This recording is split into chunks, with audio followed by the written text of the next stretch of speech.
Bonjour à tous. Bienvenue pour ce second webinaire de l'année proposé par BGE. Tout d'abord, un petit message d'usage en cette fin de mois de janvier. Très bonne nouvelle année à tous. On espère que cette année verra votre projet se lancer et si vous l'avez déjà lancé, décoller. En tout cas, avec BGE, on est mobilisé pour ça, donc n'hésitez pas à nous contacter. Et puis ça commence cette année avec ce webinaire dédié au commerce de proximité. Voilà, donc on est ravis de vous retrouver avec Philippe Bailly qui est responsable des marchés professionnels au Crédit Mutuel et Bonjour à tous. Émeric qui est du coup fondateur d'Anagramme, une épicerie vrac au centre du Mans. Bonjour à tous. Juste pour commencer, quelques règles d'usage. Bon, vous commencez à avoir l'habitude également, donc n'hésitez pas à interagir avec nous via l'onglet chat et à nous poser vos questions via l'onglet prévu à cet effet. On n'hésitera pas à y répondre. C'est aussi le but de ce webinaire-là, vous apporter des réponses. Donc voilà. Et n'hésitez pas aussi à nous dire si vous connaissez BGE, si vous êtes suivi. Donc voilà, donc sans plus tarder, on va démarrer le webinaire. Alors, tout d'abord, pourquoi ce webinaire sur le commerce de proximité? Parce qu'on vit dans une période où assez compliquée. On a eu une pandémie qui a rendu ce secteur d'activité un peu plus difficile, mais on a vu que finalement c'était un secteur qui était plein de résilience. On a vu son utilité et on a remarqué qu'entre 2019 et 2020, alors qu'on était dans une période assez compliquée, on a eu une augmentation de 9% d'ouverture des commerces. Donc voilà, et on s'est dit qu'en plus, ce secteur faisait face à de multiples mutations, que ça soit sur la question de la digitalisation, des circuits courts, voilà, tout un tas de nouvelles tendances. C'est pour ça qu'aujourd'hui, on a voulu vous les présenter, vous apporter le regard et d'un entrepreneur qui est passé par le questionnement, qui vous aussi certainement vous travaille, et par l'œil aussi expert d'un banquier du Crédit Mutuel. Parce que finalement, ouvrir un commerce, on le verra, c'est un dossier un peu complexe qui demande souvent de lourds investissements. Et donc, vous allez devoir composer avec un partenaire bancaire. C'est pour ça qu'aujourd'hui, on est tous réunis pour ça. Donc voilà, je parlais juste encore pour vous présenter un petit peu BGE. Je ne sais pas si vous connaissez BGE, n'hésitez pas à nous le dire. Donc BGE, c'est un réseau associatif d'accompagnement à l'entrepreneuriat et au développement aussi de l'entreprise. L'idée de BGE, c'est de vous accompagner sur toutes les étapes de votre création et du développement, avec 1200 conseillers formateurs qui sont là à votre écoute. Chaque année, on a à peu près 50 000 personnes qui sont formées à l'entrepreneuriat pour 17 000 créations d'entreprises. Bon, les chiffres ont un peu évolué depuis que j'ai fait ce slide. Donc voilà. Je vais vous laisser vous présenter du coup, Émeric et Philippe. Allez-y, vas-y Émeric. Eh bien, rebonjour à tous. Donc du coup, moi je m'appelle Émeric Marcia, j'ai 33 ans. Je suis marié avec Mathilde, avec qui on a lancé cette épicerie. Et on a deux petites filles, deux grandes filles maintenant, qui ont 5 ans et 10 ans. Par rapport à mon parcours, avant d'ouvrir l'épicerie, j'étais formateur sur un logiciel de planification. Donc j'intervenais auprès d'entreprises pour former les salariés des entreprises sur ce logiciel-là. Et donc je le commercialisais. Et en fait, arrivé en 2018, j'avais un peu une recherche de sens dans ma vie professionnelle. Je m'y retrouvais pas vraiment. Alors le fait de former, c'est quelque chose que j'ai toujours apprécié. Et dans d'autres domaines, je l'ai fait également. J'étais coach au basket notamment. Enfin voilà, il y a eu plusieurs choses dans ma vie qui m'ont relié à la formation et à la transmission de compétences. Et en fait, ça a concordé avec la lecture d'un livre à l'été 2018, le livre de la famille presque zéro déchet. Je ne sais pas si c'est un livre que vous connaissez, mais en gros, c'est une famille de 4 personnes qui, à la fin de l'année, réussit à caser tous ces déchets non recyclables, non compostables dans un bocal. Quand j'ai lu ce livre, ça m'a très intrigué, tout de suite passionné, parce que moi j'ai toujours eu une sensibilité forte à tout ce qui est écologie et santé. Et en fait, en lisant ce livre, je me suis rendu compte qu'il y avait plein de choses à faire, mais que je ne faisais au final pas grand-chose parce que par manque d'information. Donc dans un premier temps, en parallèle de mon job de formateur, j'ai créé mon auto-entreprise dans la transition écologique, dans l'accompagnement de la transition écologique, donc qui s'appelle Mon Coach Zéro Déchet.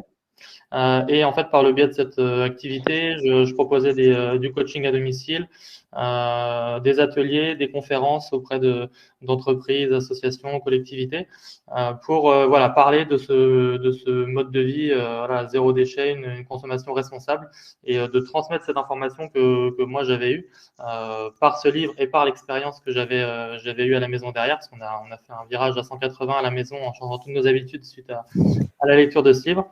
Et voilà, c'est comme ça que je suis rentré un peu dans ce mode de vie et dans ce mode de consommation. Et donc Mathilde, ma femme, était elle assistante de gestion et en fait c'était à l'été 2019 où elle a fini son dernier contrat d'assistante de gestion. Elle a eu la même chose que moi, une recherche de sens en fait dans sa vie pro. Elle voulait retourner dans le commerce et dans la vente avec des expériences qu'elle avait eues dans ce domaine plus jeune, mais elle se voyait pas vendeuse chez H&M, par exemple, alors sans dénigrer complètement cette profession, mais par rapport aux convictions qu'on avait nous à la maison, elle ne se voyait pas vendre des vêtements qui étaient faits à l'autre bout du monde et dans des conditions pas forcément terribles. Donc en fait, on a lié en fait nos deux envies. Moi, j'ai eu envie de complètement quitter ce job de formateur pour me lancer dans une activité à part entière. Et j'ai ce côté entrepreneur et elle a ce côté commerçante qu'on a eu envie de lier pour créer cette épicerie. Et voilà, ça, on a eu ce projet-là à l'été 2019 et à l'été 2020, on a réussi à ouvrir notre épicerie. Voilà pour D'accord. la présentation. Voilà pour le parcours. Et vous, Philippe, du coup, vous êtes responsable professionnel du marché, enfin responsable des marchés professionnels au Crédit Mutuel. J'espère être professionnel. Et vous êtes aussi professionnel. Du coup, le profil d'Emeric, c'est un profil que vous voyez souvent en agence? Ah oui, oui, des gens qui refont un parcours de vie ou qui changent, qui prennent une oblique par rapport à une vie toute tracée, on les voit arriver régulièrement en agence. Et c'est ces profils-là qui sont généralement très intéressants parce qu'il y a une maturation du projet en amont qui est la condition sine qua non pour pouvoir réussir derrière. Donc, on ne se réveille pas un matin. Enfin, je pense, Émeric, c'est pas ton cas, mais on ne se réveille pas un matin en se disant tiens, je vais ouvrir une boutique. Ça fait partie d'un process de vie et de maturation qui peut prendre du temps, quelques mois, quelques années généralement. Et par contre, le projet, une fois qu'il est ancré, il est bien ancré. Et donc, c'est ces gens-là, effectivement, où c'est plus simple à accompagner. Ouais, ça Parce vous qu'ils ont rassure, déjà vous? apporté des réponses. Ouais, ils ont déjà apporté des réponses à des questions que l'on peut se poser. C'est une histoire de confiance, hein, la relation entre le banquier et puis son client. Tout est basé en fait sur la confiance. Donc, quelqu'un qui inspire confiance parce que justement il a bien réfléchi à son projet, on part déjà d'un meilleur pied qu'avec quelqu'un qui n'a pas réfléchi, qui n'a pas un projet bâti solidement, quoi. D'accord. Très bien. Et vous croyez que c'est le commerce, vous ressentez aussi cette tendance-là, l'ouverture d'un commerce, ou c'est quelque chose que vous percevez, cet engouement pour le commerce dans vos Alors, agences? on le perçoit, je sais pas si on peut pas dire qu'on le perçoit ou pas. De toute manière, il y a toujours une sorte de roulement entre les fonds de commerce, hein. J'allais dire un fonds de roulement, c'est des formations professionnelles. Mais il y a toujours un roulement entre les fonds de commerce qui est plus ou moins accéléré en fonction de la qualité, entre guillemets, du centre-ville. C'est aujourd'hui la grande question, c'est le cœur de ville, comment on le redynamise. Et par exemple, Émeric, alors, il se trouve que j'habite Le Mans aussi, donc je connais son commerce. Émeric serait venu me voir il y a 10 ans. J'aurais pas été franchement emballé par son projet. Parce qu'il y a 10 ans, le quartier où il est installé, c'était un quartier un peu en déshérence où il y a beaucoup d'immeubles qui étaient rasés, tout ça. Aujourd'hui, c'est un quartier qui est en pleine recomposition, enfin qui a même été recomposé, où il y a beaucoup d'habitations, de petits logements qui sont installés. Et là, le fait d'installer un commerce dans cette zone-là est tout à fait, enfin, ça devient naturel. Ce qui n'était pas le cas il y a 7-8 ans, à l'époque où c'était les terrains vagues qui servaient à garer les voitures pour ceux qui prenaient le tram pour aller en centre-ville, quoi. Voilà. Ouais, on va en parler juste après du coup de l'emplacement. Juste là, l'idée qu'on voulait vous donner à travers le parcours d'Aymeric, c'est surtout la question de sens dans le projet. Voilà, vous aider à vous poser les bonnes questions. Pourquoi vous ouvrez ce type de commerce-là? Quel est votre moteur? Est-ce que c'est d'apporter un service qui n'existe pas ou transmettre ce en quoi vous croyez, donc comme l'idée zéro déchet. Voilà, donc sachez qu'il y a des formations aussi pour vous aider à faire le point sur ce chemin-là qui se trouve un peu en amont de la création d'entreprise. Voilà, on va sans plus tarder passer sur l'emplacement. Alors ça, je crois que c'est un peu le nerf de la guerre, l'emplacement. On a commencé à en parler. En quoi, Aymeric, en quoi c'est important d'avoir un bon emplacement? Bah, comme tu l'as bien évoqué sur la slide, je pense que c'est en effet 50% du travail. L'emplacement est vraiment déterminant. Nous, on a eu de cesse de nous le répéter quand on a justement voulu monter ce projet. On peut avoir le meilleur projet, le meilleur concept du monde. Si on est mal placé, pas visible, on aura vraiment énormément de difficultés à, à réussir à monter le commerce et à le faire devenir pérenne surtout. Donc ouais, c'est vraiment primordial. Nous, de notre côté, pour l'emplacement, on a dans un premier temps travaillé l'étude de marché grâce à BGE d'ailleurs, avec qui on a fait le parcours entrepreneur. On a monté ce business plan et ce prévisionnel en le travaillant dans un premier temps sur la cible et quel quartier on allait cibler.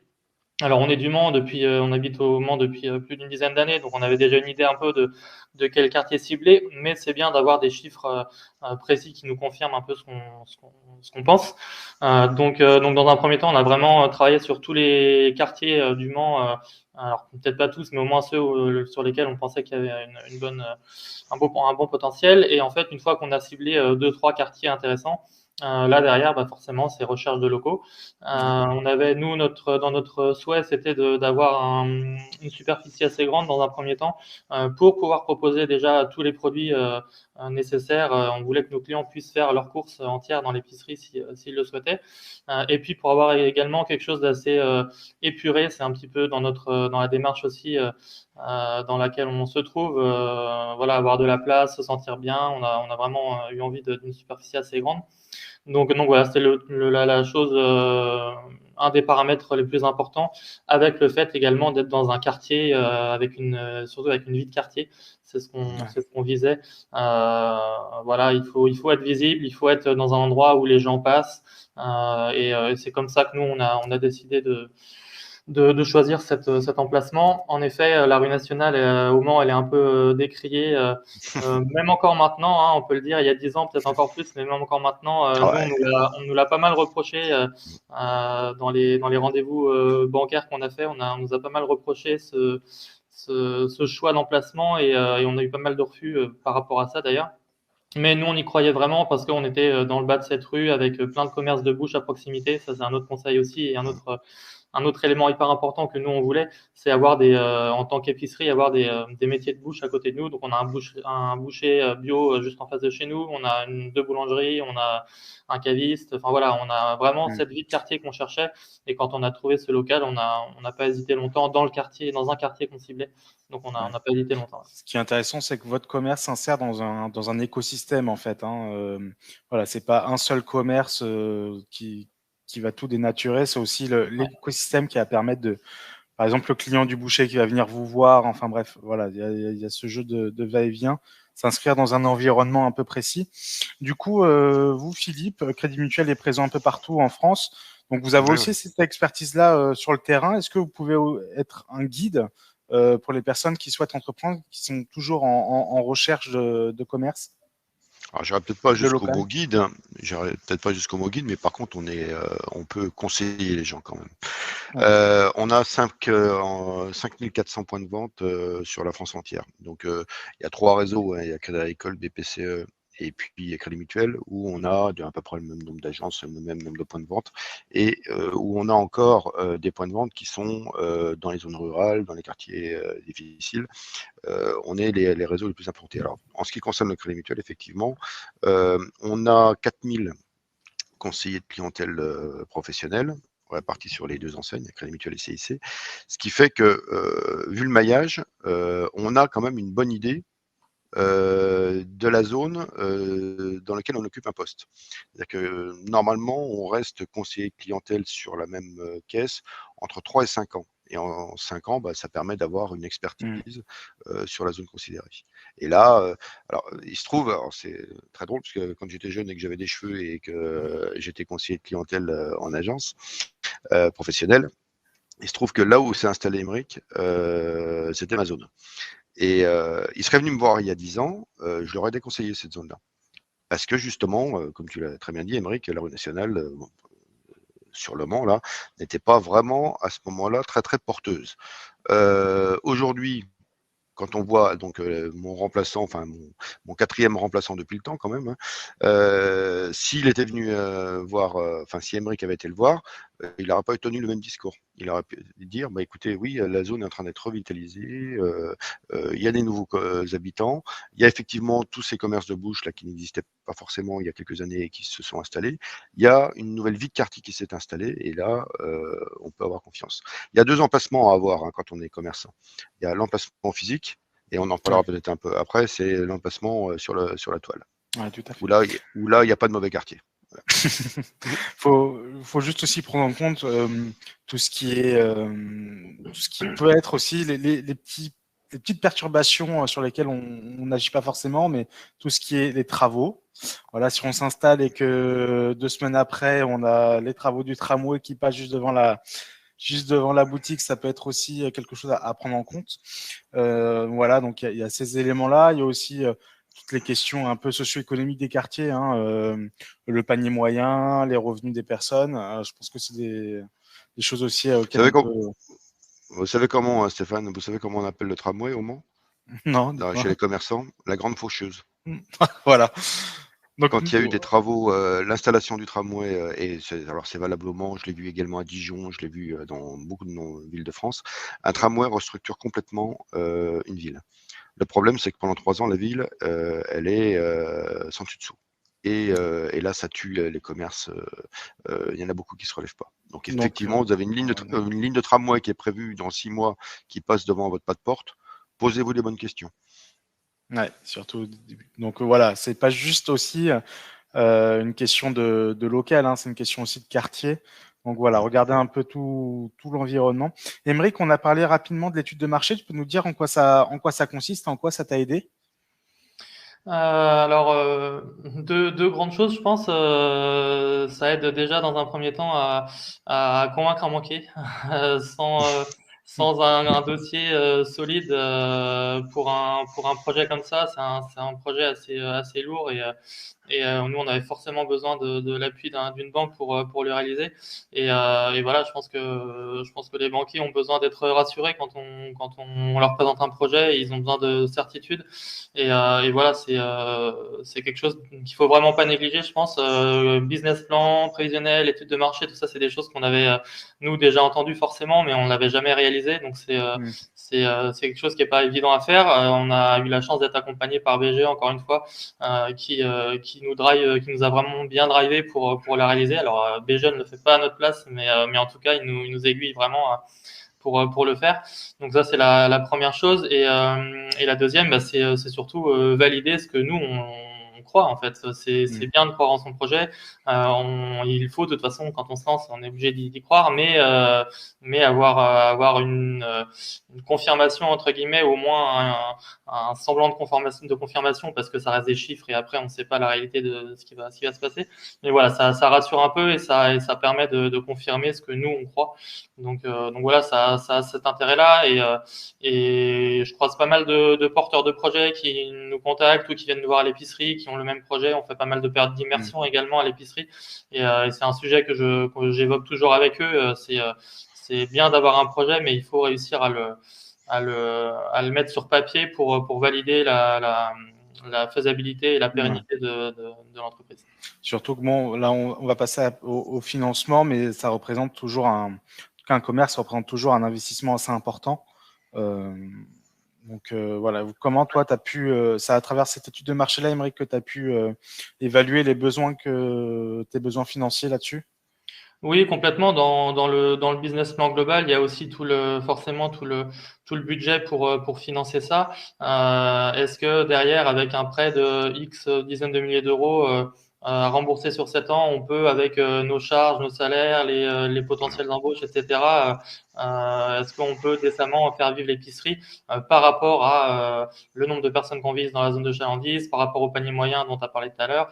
Voilà, c'est plein d'infos et plein d'éléments qu'on regroupe, qu'on va chercher et qu'on met en forme tous ensemble pour voir si les chiffres sont OK pour se lancer à cet endroit.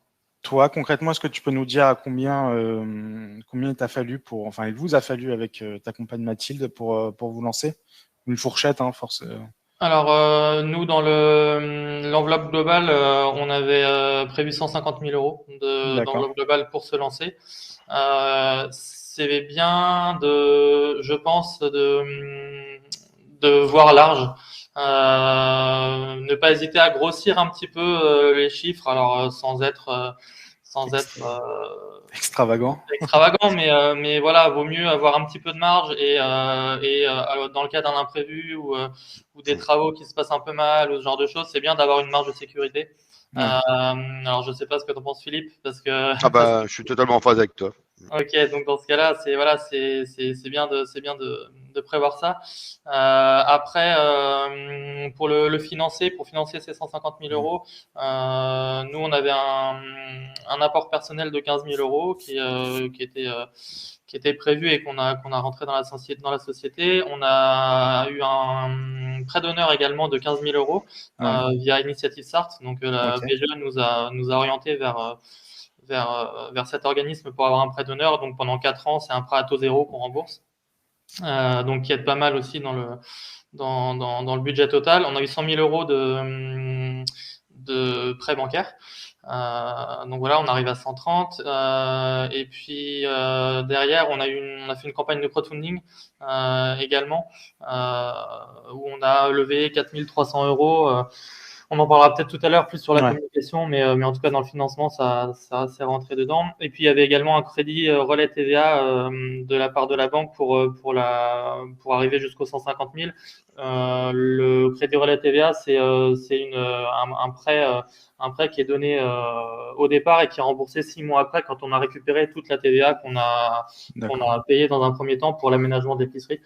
Dans l'aménagement, il y a nous, on a fait pas mal de travaux dans le local, on a pas mal de matériel aussi. Donc voilà, tout ça, ça représentait une certaine somme et il y avait une fois qu'on récupère la TVA 6 mois après, on avait cette somme-là qu'on a rétribuée derrière à la banque. D'accord. Du coup, Philippe, quand vous avez quelqu'un comme Imric qui arrive avec son dossier, à quoi vous êtes le plus attentif? Bah là, je chigne en bas à droite avec un dossier comme Emmerich, hein, donc il y a pas de souci.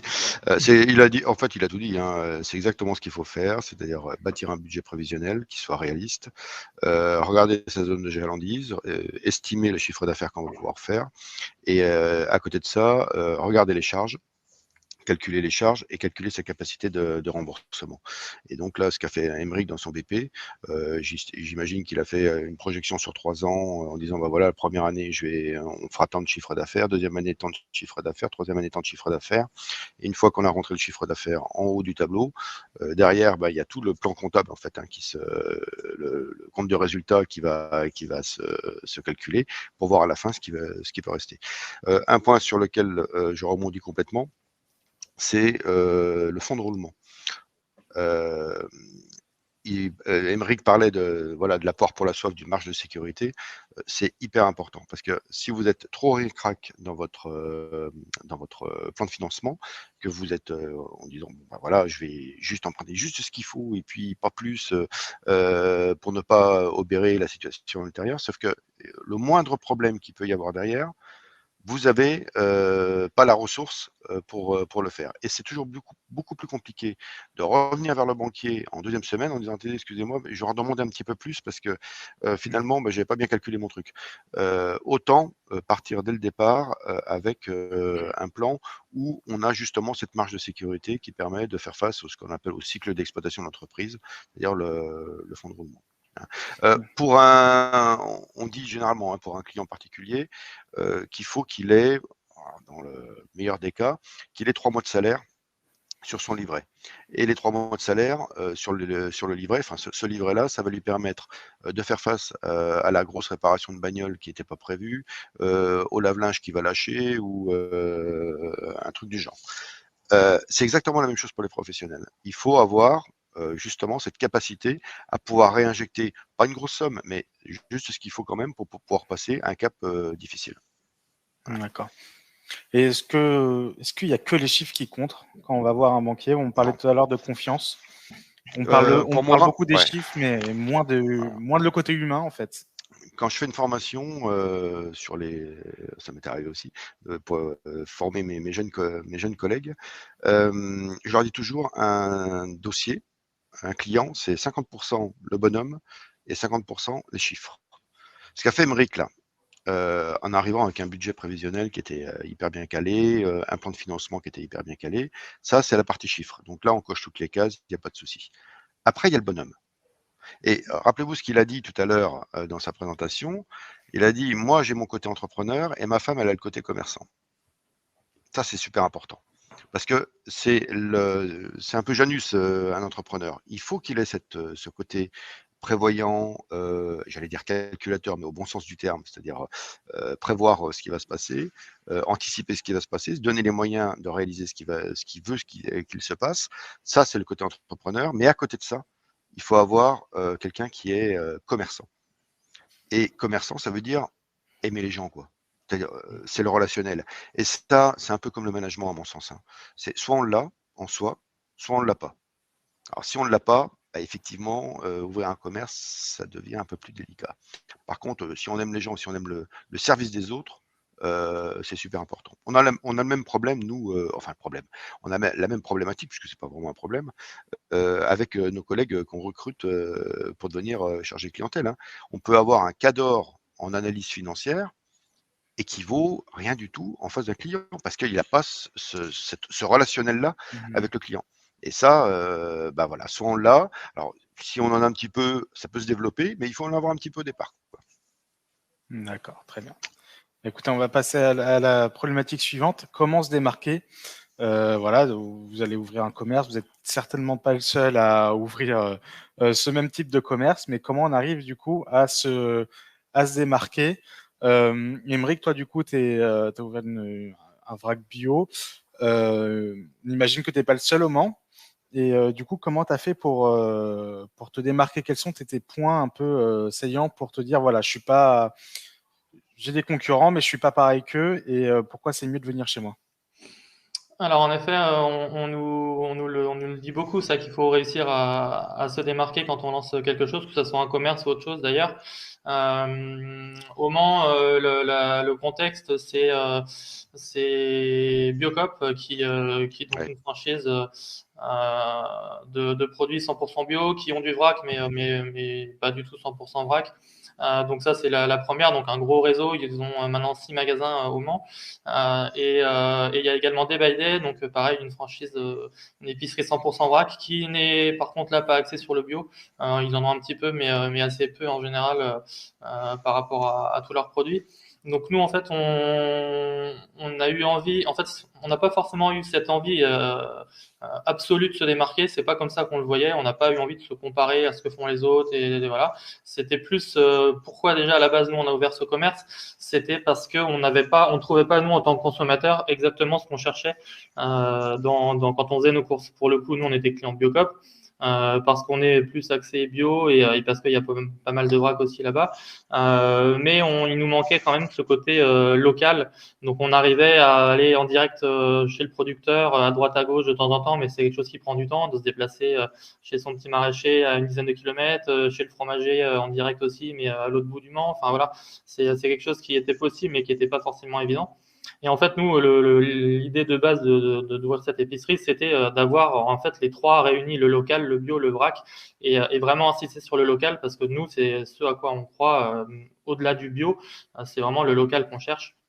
Donc voilà, c'est comme ça qu'on a, par la force des choses, en fait, on s'est démarqué comme ça. Et puis après, il y a un autre côté aussi qu'on n'avait peut-être pas forcément anticipé, mais qui revient beaucoup, en tout cas qui est beaucoup revenu quand on a ouvert, c'est le fait d'être indépendant par rapport à des franchises. Les clients qui sont un peu dans cette démarche sont très sensibles au fait que nous on soit indépendants et que voilà, je vais caricaturer grossièrement, mais on met pas notre argent vers une personne qui est tout en haut de telle franchise. C'est pas exactement comme ça que ça se passe, mais en tout cas, c'est le ressenti que les clients nous ont donné. C'est pas quelque chose qu'on avait anticipé encore une fois. Nous, on a fait le choix d'être indépendant pour pouvoir faire ce qu'on veut, travailler avec les fournisseurs qu'on veut. S'il y a un produit qui marche pas ou autre, on n'a pas de prise de tête, c'est nous qui décidons, donc on a toujours eu ce choix, on s'est jamais posé la question. Mais voilà, c'est quelque chose on s'est rendu compte que ça nous démarquait de nos concurrents au Mans. Et il se trouve il n'y avait pas d'épicerie indépendante au Mans ce style-là. Enfin, le vrac, le bio, le local, ça n'existait pas au Mans. Donc voilà, on a probablement eu cette chance aussi au départ d'avoir ces points forts pour nous, quoi. Du coup, ouais, là, quand tu démarques par tes produits, notamment sur le circuit court, c'est un vrai travail de référencement que tu as fait en amont de l'ouverture du commerce, quoi. Ouais, il y a eu. Alors c'est bien d'être indépendant, mais il y a des côtés aussi. On va dire, ça a ses avantages et ses inconvénients. Là, en effet, au lancement de l'épicerie, enfin en tout cas bien avant, parce que c'est un des premiers boulots qu'on a fait en même temps que l'étude de marché, c'est recenser tous les produits qu'on pouvait avoir et surtout derrière aller trouver des fournisseurs. Si on a voulu être indépendant, nous, c'était aussi pour travailler en direct avec un maximum de fournisseurs. Donc aujourd'hui, on a entre 100 et 110 fournisseurs au total.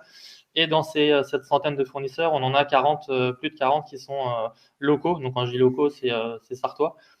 Donc voilà, c'est en effet un gros travail de recensement au départ pour tous les trouver. Pas mal de boulot aussi une fois qu'on est ouvert pour la gestion de toutes les commandes avec chacun des fournisseurs. Mais voilà, ça vaut le coup et on est très content de bosser comme ça. Je prends juste une question au passage, parce que ça s'inscrit dans le thème. Du coup, la question de Virginie, comment tu as déterminé le montant du stock de démarrage? Eh bien, justement, en ayant fait ce boulot-là, j'avais un gros fichier Excel. On a dû ouvrir avec plus de 700 références, je crois, au départ, sachant qu'on fait de l'alimentaire et du non alimentaire. J'ai pas trop parlé de ce qu'on proposait, mais on fait les deux. Et en gros, eh ben, c'est estimé pour chaque produit quelle est la première commande à faire. Donc, je vais dire n'importe quoi, mais si on part sur du riz, par exemple, c'est des sacs de 25 kg, donc on peut se dire que le riz, ça part pas mal. On peut prendre un sac de 25, ça peut être des sacs de 5 ou de 10 aussi. Mais voilà, on s'est dit que pour une première commande, un sac de 25 ou deux sacs de 25, ça pourrait suffire. Et puis, à l'opposé, si je prends, je sais pas, une crème hydratante dans le côté non alimentaire, et ben peut-être que 10 crèmes pour commencer, ça va suffire, en se disant qu'une ou deux semaines après, on va recommander. Et en fait, en ayant le fichier Excel bien renseigné avec tous nos produits, tous les prix, hors taxes d'achat, etc., et ben en fait, il y a qu'à regarder la case totale tout en bas. Et là, pour le coup, nous, on avait dans le business plan, on avait prévu 30 000 euros de stock de départ, donc d'achat hors taxes. Et on arrivait à 35 000, je crois, au final, en rajoutant quelques références. Mais voilà, en gros, c'est comme ça qu'on a déterminé. Faut un petit peu tâtonner au début, quoi. Oui, tout forcément. Et puis on fait pas les choses bien du premier coup, loin de là, hein. Encore maintenant, sur des commandes, on peut se planter aussi, mais oui, faut essayer d'estimer en gros, et puis après, on ajuste, quoi. D'accord, très bien. On va passer aussi à la question suivante, au sujet suivant sur la démarcation. Voilà, sur le côté où il faut être, même si vous êtes un magasin de proximité, être sur le web, c'est aussi hyper important en fait. C'est un nouvel emplacement, une nouvelle vitrine que vous avez sur le web. Donc voilà, vous pouvez aussi développer vos canaux de distribution. On a longtemps parlé du click and collect, on a parlé de beaucoup de choses, de la présence sur les réseaux sociaux également. Est-ce que tu peux nous décrire un peu la façon dont tu t'y prends, Aymeric? Alors, je crois savoir que tu as lancé ton click and collect juste cette semaine-là. Est-ce que tu peux nous faire du coup un petit retour sur la façon dont tu t'y es pris? Ouais, alors c'est un vaste sujet, la communication. Le click and collect, on l'a lancé en effet lundi, là, donc c'est tout récent. Donc on a un site internet qui était à la base un site vitrine. Quand on a lancé l'épicerie, alors faut remettre un peu dans le contexte aussi, on a ouvert en août 2020. Pour rappel, mars-avril, confinement dans cette année-là. Donc en fait, on savait qu'on allait ouvrir quelques mois après un confinement. On savait pas trop où on allait et en fin d'année ce qui allait se passer. Donc on s'est dit s'il y a un deuxième confinement en fin d'année, et c'est d'ailleurs ce qui s'est passé, il faut qu'on puisse avoir une roue de secours si on n'a pas été assez connu. Enfin voilà, on avait 2 ou 3 mois peut-être pour se faire connaître. Donc s'il nous manquait pas mal de clients, il nous fallait une solution click and collect prête. Donc on a travaillé justement sur ce site avant l'ouverture pour qu'il soit complètement rempli et prêt au click and collect dès qu'on le voulait en fait. Donc tout était déjà travaillé à ce moment-là.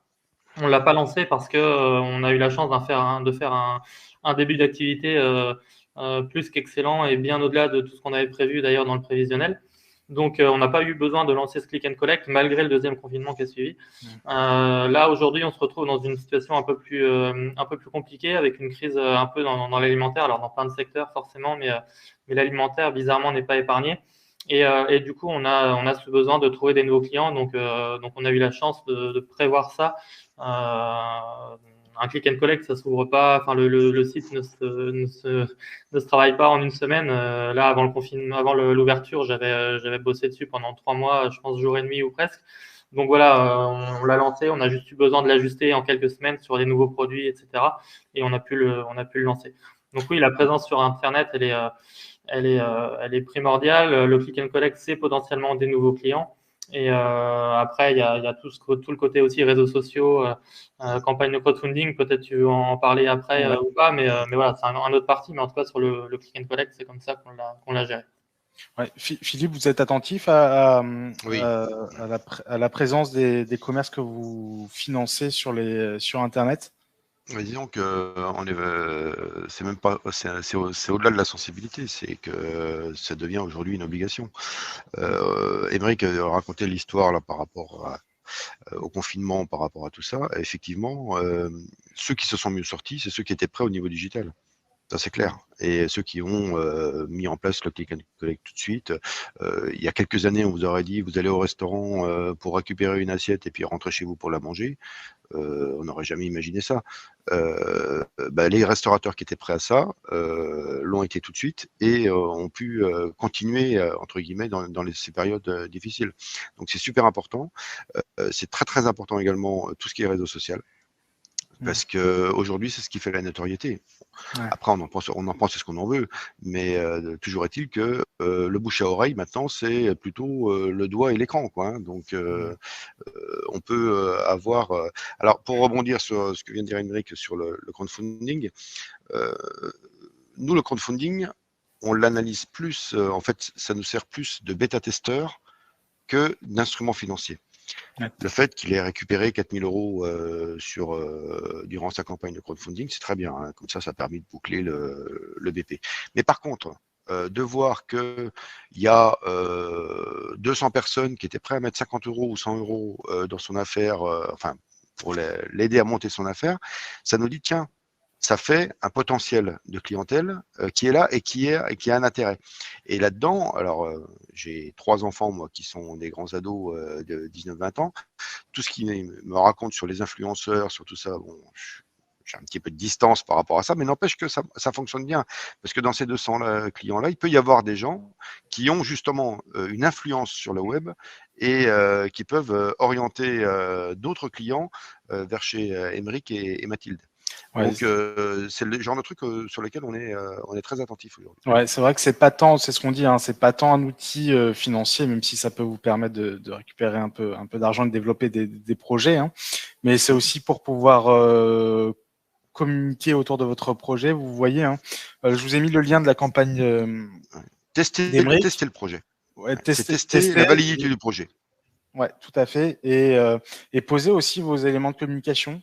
Voilà, on voit qu'il y a une belle histoire aussi derrière l'engagement d'Emeric et Mathilde, que c'est un engagement familial. Voilà, donc ça vous permet aussi d'attirer un peu la sympathie la sympathie de la clientèle, d'attirer aussi l'attention des médias. Donc voilà, c'est aussi un plan intéressant pour ça. Et ça demande beaucoup de travail. Hein. C'est pas juste faire la page web et voilà, et on attend que l'argent tombe. Voilà, il faut aller chercher.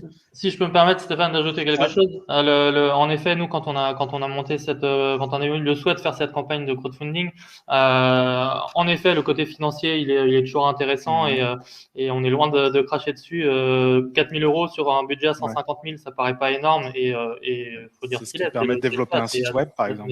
Ouais, voilà, c'est assez négligeable, mais c'est toujours hyper utile et on est encore très reconnaissant aujourd'hui de tous ceux qui ont contribué à notre campagne. Mais le côté vraiment le paramètre numéro 1, pourquoi on a fait ça, c'est vraiment aussi sur le côté communication.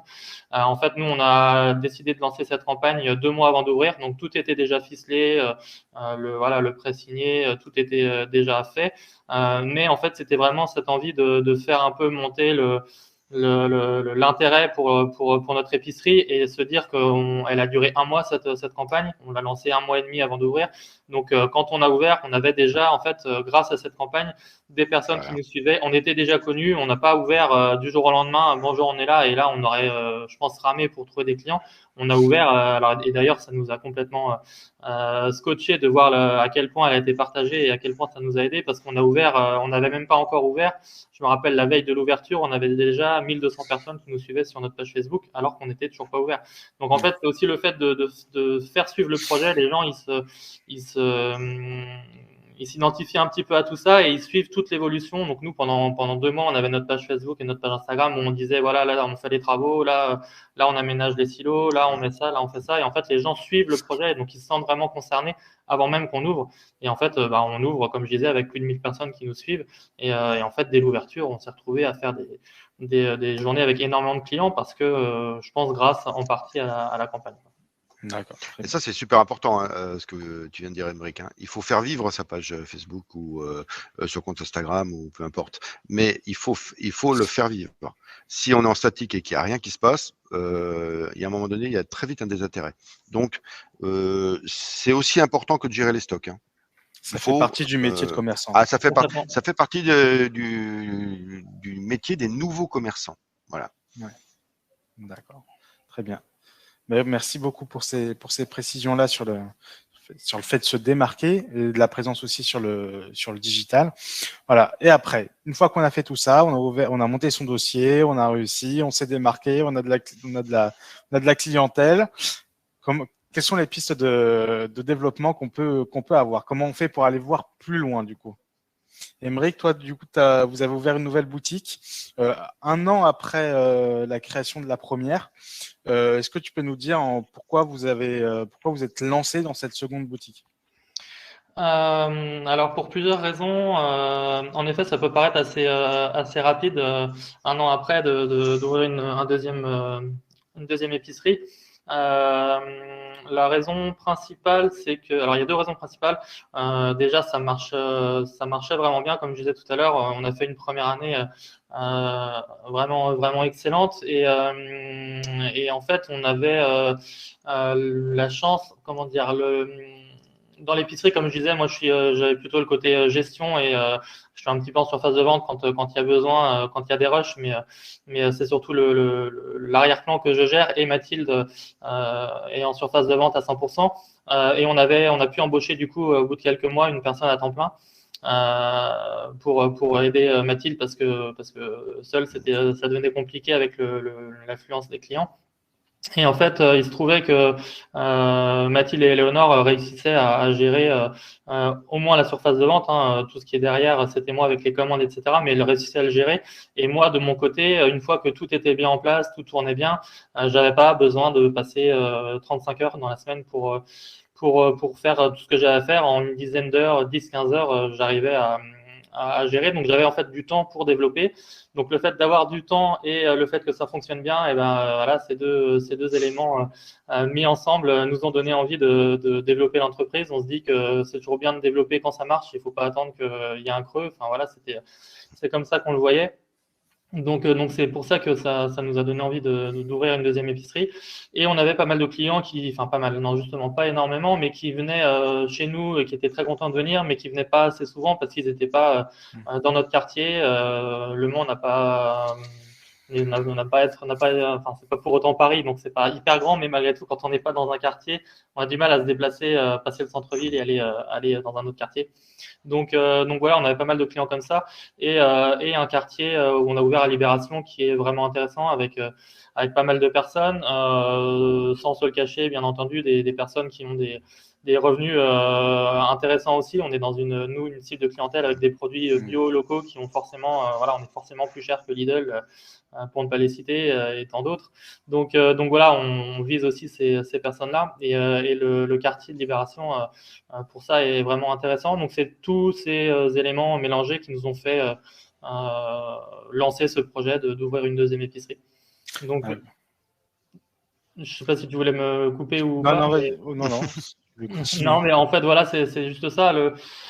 L'histoire derrière est un peu plus compliquée parce que en fait on a ce projet d'ouverture en mars-avril à peu près de l'année dernière. Quand tout se passe bien, voilà, on y est et en fait on a subi cette crise un peu dans l'alimentaire dont je parlais tout à l'heure est intervenue à partir du mois de mai. Où on a eu les réouvertures des commerces, les terrasses en plein centre-ville, etc. Voilà, nous on a beau être en centre-ville, on n'est pas en hypercentre. Donc on a eu à partir de fin mai un peu moins de trafic et on s'y attendait avec cette réouverture de commerce justement. Derrière, on a eu le mois de juin, juillet, août où c'est voilà les vacances, l'été qui sont des mois calmes dans les épiceries, donc on s'est pas trop inquiété. Ça nous a permis justement de travailler à fond sur l'ouverture de la deuxième épicerie. Et en fait, en septembre, on signe le bail pour la deuxième épicerie. Et en fait, on se rend compte que septembre ne repart pas, alors que septembre est censé être un gros mois avec la rentrée, etc. Donc là, on est dans une phase un peu plus compliquée où on se rend compte qu'on est dans une crise alimentaire qui n'est toujours pas passée, avec l'ouverture d'un deuxième commerce et les charges qui vont avec. Donc voilà, c'est plus compliqué en ce moment dû au contexte, mais voilà, on s'accroche et d'où d'ailleurs le click and collect qu'on a lancé cette semaine. D'accord. Philippe, est-ce que vous avez du coup, comment la banque peut être un conseiller aussi, un partenaire de développement d'une entreprise? Alors, on sera le partenaire. Par contre, on est en quelque sorte astreint à une sorte d'obligation de neutralité par rapport à notre client. C'est-à-dire que on ne doit pas décider à la place du client et on ne doit pas l'influencer en disant vous pouvez y aller et tout, il n'y a pas de problème. Non, il faut quand même s'appuyer sur du fait. Alors, là où ça peut être intéressant, c'est d'avoir un échange à 3 avec le client, son expert comptable, son conseil, et le banquier, et de voir un peu ce qui est possible. Alors, le fait d'ouvrir une deuxième surface et de grandir, on appelle ça les crises de croissance. C'est un peu comme l'adolescence. Il y a des adolescences qui se passent très très bien, et puis il y a des adolescences qui se passent beaucoup moins bien. Donc, il faut faire extrêmement attention à cette ouverture de la deuxième surface de vente, parce que il faut vraiment anticiper le fait que la première surface aura les reins assez solides pour pouvoir porter la deuxième pendant quelques temps. Donc ça demande du calcul. Et là, on n'est plus sur une problématique de confiance, parce que bon, si on a suivi une première fois et qu'on voit que ça a marché, il n'y a pas de raison que ça ne marche pas une deuxième fois. Néanmoins, il y a quand même de l'approche vraiment chiffrée, et là, l'expert comptable de ce côté-là peut être d'une grande aide, pour voir ce qui est possible de faire ou de ne pas faire. D'accord, très bien. Écoutez, sans plus tarder, je pense on a pas mal de questions. Du coup, on va prendre un petit temps pour pouvoir y répondre. En tout cas, merci à vous pour ces échanges, pardon. Du coup, il y a Sylvie qui nous demande une question qui revient souvent. Quel statut juridique avez-vous choisi pour votre épicerie? Ça, c'est une question qu'on rencontre souvent. La grande question. Bonjour, monsieur le banquier. Voilà, j'aimerais savoir quel statut juridique je voudrais avoir je devrais prendre pour faire ouvrir mon commerce. Oui, mais vous m'avez pas dit de quel commerce c'était. Vous voulez vous installer où? Vous êtes marié? Vous n'êtes pas marié? Voilà. C'est la grande question. question, et c'est pourtant la question à laquelle on répond à la fin. Ouais, C'est-à-dire qu'avant tout, il faut voir le projet, il faut se poser, voir le projet, voir ce que la personne veut vraiment entreprendre, et ensuite le statut juridique, fiscal, social, on peut adapter. En fait, c'est une grande armoire avec plein de tiroirs, et en fonction de la taille du pull que vous allez vouloir prendre, eh bien, on mettra ça dans le tiroir du haut ou dans le tiroir du bas. Donc, à savoir si on va être en entrepreneur indépendant, est-ce qu'on va être en SAS, est-ce qu'on va être, on verra. On verra en fonction de votre situation. Il n'y a pas de statut type. Je ne vais pas dire à tout le monde, faites la SAS aujourd'hui, c'est 50% des installations. La SAS au départ, ça a été mis en place pour les grosses boîtes. Et aujourd'hui, en fait, c'est détourné complètement des grosses boîtes pour un processus de simplification par rapport à la SA. Et aujourd'hui, c'est complètement détourné des grosses boîtes, et on voit que c'est des toutes petites entreprises, des TPE, qui s'installent en SAS. Bon, il y a du bon dans la SAS comme il y a du mauvais. Donc, le statut juridique va dépendre de votre situation familiale, va dépendre de votre situation patrimoniale, va dépendre d'énormément de choses. Ouais. Juste donc, n'arrivez pas avec un statut juridique déjà prédéfini, quoi. À titre d'exemple, toi, Émeric?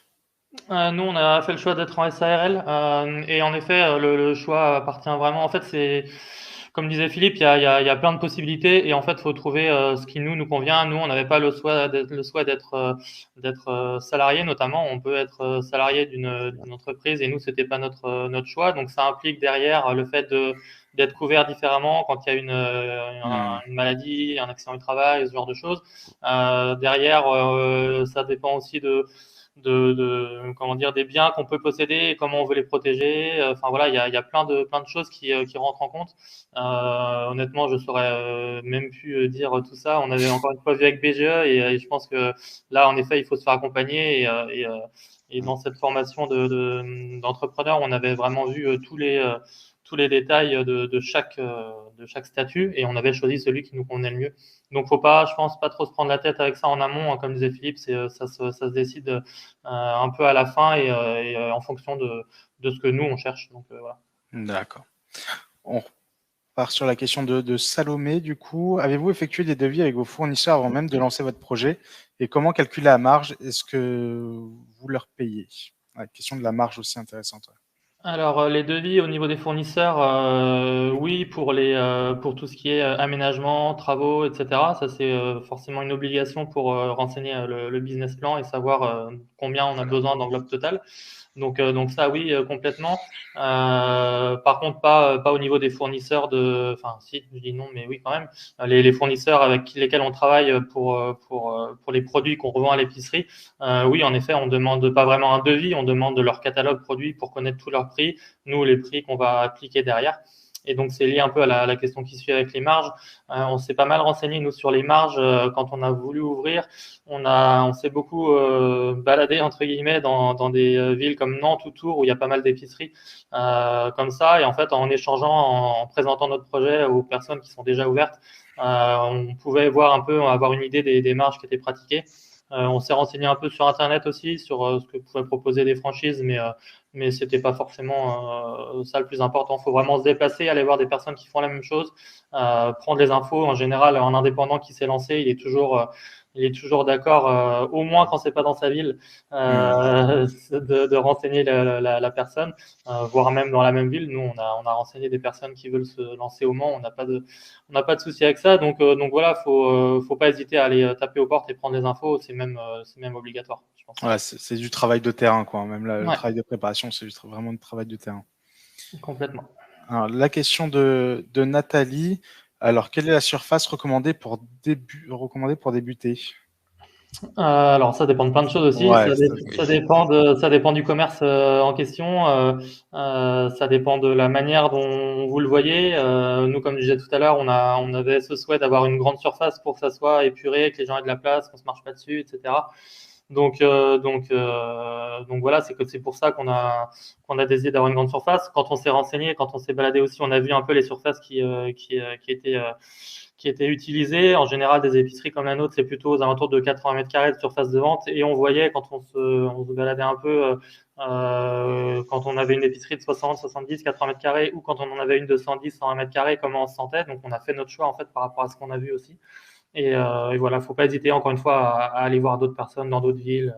Il y a forcément, à moins que vous lanciez un concept complètement inédit, à partir du moment où c'est un commerce, il y a quand même de très très fortes chances que ça existe. Donc, faut aller voir ce qui se fait et puis faire son choix en fonction de ce qu'on souhaite mettre en place, je pense.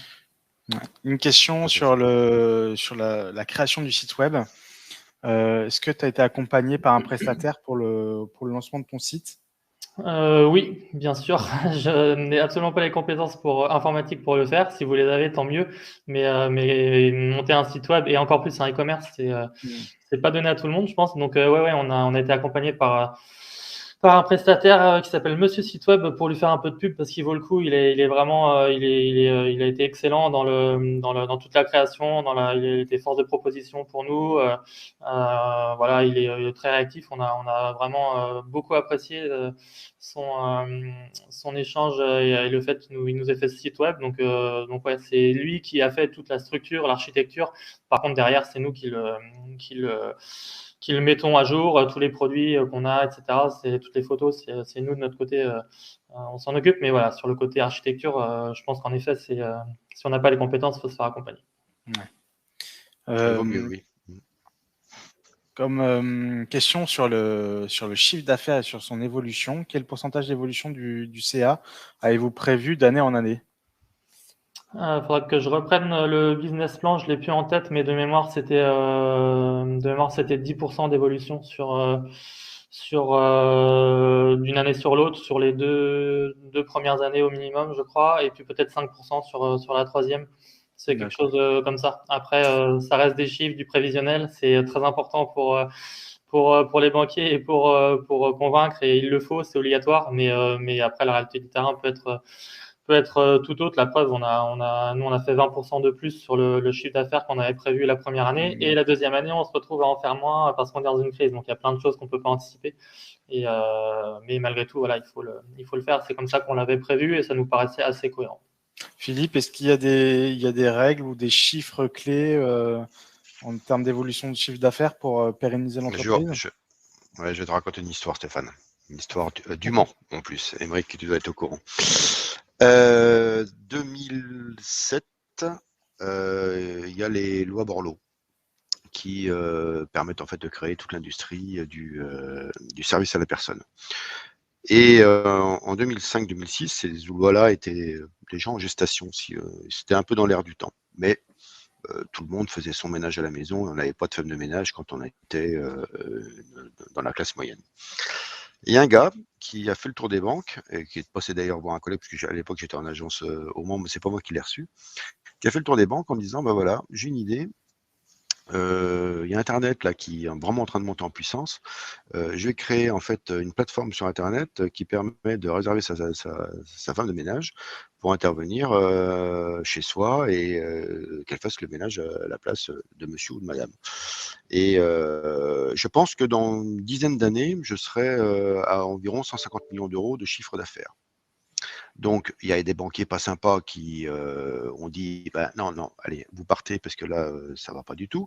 Il y a des banquiers un peu plus sympas qui lui ont proposé un café et puis discuté un petit peu, mais qui n'ont pas été convaincus. Et en fait, il y a un banquier, il se trouve qu'en plus, c'est un très bon copain à moi, et je vais faire un peu de la pub pour les confrères, mais enfin bon, du Crédit Agricole, qui a dit mais vous avez besoin de combien? Il a dit bah, 100 000 euros. Et donc, mon ami a dit bon, bah, ok. Je mets 100 000 sur la table. Et là, c'est vraiment pas du boulot de banquier, parce que le banquier, normalement, il fait pas de paris. Hein. Nous, notre travail, c'est de prendre l'argent des particuliers pour le transformer pour des crédits aux entreprises, voire des crédits aux particuliers. Donc, il a fait une sorte de pari en disant, bon, de toute façon, qu'est-ce que je risque? Il a une très bonne situation par ailleurs, patrimoniale, professionnelle, donc normalement, voilà, je risque rien. Donc, j'y vais. Et en fait, cette boîte-là, c'est devenu O2. Je ne sais pas si vous connaissez O2, qui est le plus gros intervenant aujourd'hui avec, je crois, ça doit être 35 ou 40 000 personnes qui travaillent dans le cadre de O2. Ils ont un siège pas très loin de chez Aymeric, qui est juste à côté de la gare du Mans, qui est absolument énorme. Et cette personne-là, Stéphane Richard, il avait senti le marché. Et ça, le banquier, il y a des fois, il le sent pas. Et donc, sur la place du Mans, sur les 7-8 banquiers qu'il a été voir, il y en a qu'un, mon ami du Crédit Agricole, c'est même pas qu'il l'a senti, c'est qu'il s'est dit, bon, allez, voyons, mais c'est un peu comme au poker, quoi. Mettons sur la table pour voir. Bon, il a vu. Aujourd'hui, c'est le Crédit Agricole à les flux de O2. Mais il faut sentir les choses. Et là, si vous sentez pas les choses, c'est un peu compliqué. Emmerich a senti quelque part les choses sur ce quartier-là qui était en pleine revitalisation, et quand j'entends qu'il ouvre sa deuxième boutique dans un coin que je connais très bien aussi, je pense que ça va marcher parce que ce coin-là effectivement est favorable à ce genre de commerce et de relations avec les circuits courts, avec le bio. On a des gens qui sont sensibilisés à ça. D'accord, très bien. Donc une question de feeling aussi, et pas forcément que de chiffres. Dernière question avant de se quitter. En plus du crowdfunding, avez-vous lancé vos réseaux pour faire connaître votre envie, votre idée avant l'accord de la banque? À quel moment tu as commencé à communiquer? On a commencé à communiquer sur nos pages à la validation du bail auprès de nos propriétaires. L'accord de la banque, de mémoire, on a dû l'avoir en avril, si je dis pas de bêtises, et on a signé le bail le 4 juin pour une ouverture 2 mois et demi après. On a attendu parce qu'on a eu des relations un peu compliquées avec nos propriétaires où ils étaient un peu allez, personne n'écoute, instable, on va dire. Et on avait jusqu'à la signature, jusqu'au moment où le stylo était dans les mains du propriétaire pour signer le bail, on avait encore un doute sur le fait qu'il lâche. On a eu pas mal de péripéties, je vous passe tous les détails. Donc voilà, on a eu envie d'avoir la certitude d'être placé à cet endroit-là, parce que quand on lance une page, on peut pas dire je lance ça, mais je vous dis pas quand, et je vous dis pas où et quand. Et donc voilà, dès qu'on a lancé la page, le lendemain, on a dit voilà, vous êtes nombreux à savoir où on va se mettre, quel emplacement, boum, on se met là.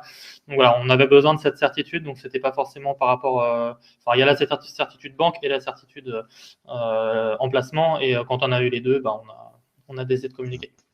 Ok, très bien. Écoutez, merci beaucoup, messieurs, Émeric et Philippe. Merci aux spectateurs. J'espère que ce webinaire vous a été utile. Et puis, n'hésitez pas à vous rapprocher des antennes BGE à côté de chez vous pour créer, voire de développer votre votre banquier projet. qui vous orientera vers BGE. Hein. Voire de votre banquier. Tout à fait. Merci qui vous à rapprochera vous. de BGE pour bien finaliser votre projet. Voilà. Ça marche. Merci à vous. Au revoir. Merci beaucoup. Au revoir. Au revoir.